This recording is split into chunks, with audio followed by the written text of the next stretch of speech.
Hello everyone. In the last meeting, we already learned about pollination.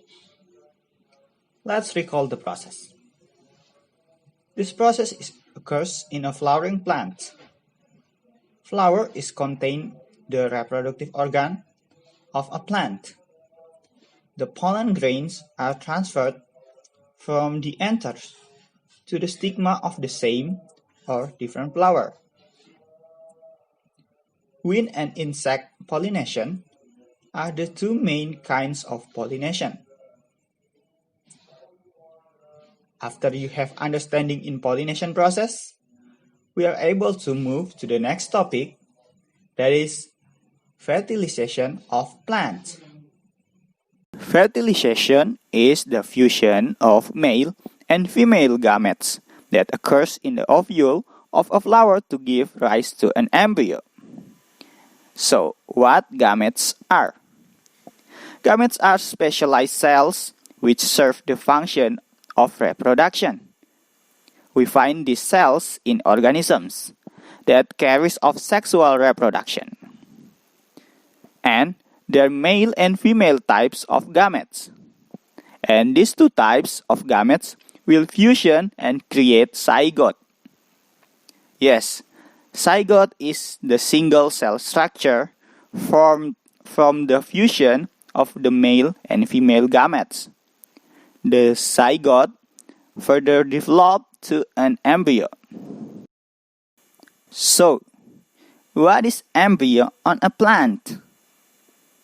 It is quite similar to the animal's embryo.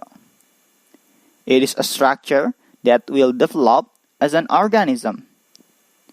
So, gamete cells make the reproduction possible by fusioning themselves. How the process of this fertilization exactly happen? The first step is the germination of pollen grains. After pollination, the pollen grains that are trapped by the stigma germinate.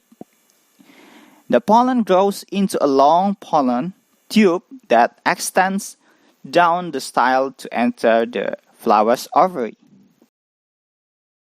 Next, the nucleus of the pollen grain divides into two male gametes. Then the pollen tube bursts and releases the male gametes inside the ovule. One of the male gamete fuses with a female gamete and forms a zygote.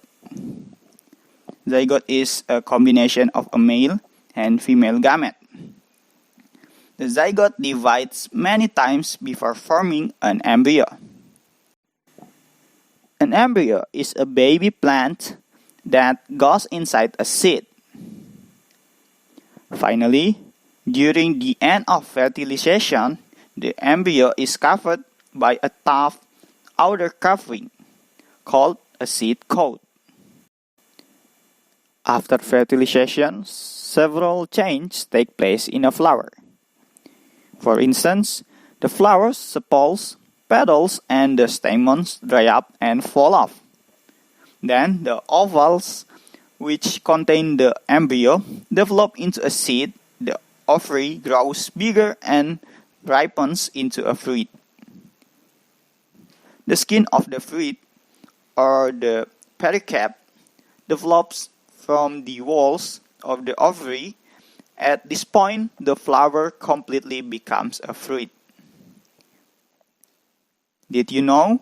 Many people think that Tomato, brinjani, and cucumber are vegetables, but they are actually fruits. Can you guess why?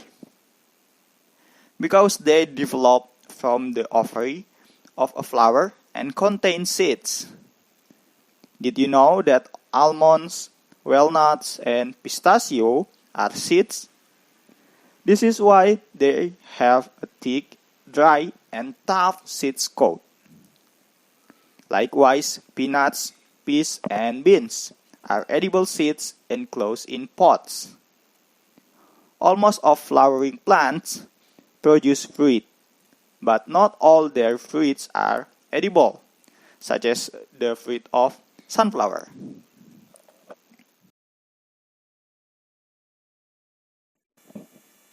So, in this video, we already learned about fertilization is the fusion of male and female gametes. After fertilization, zygote is formed, which grows bigger to form an embryo. Then the flower undergoes several changes and the ovary develops into a fruit. As the ovary grows bigger, the ovules develop into a seeds.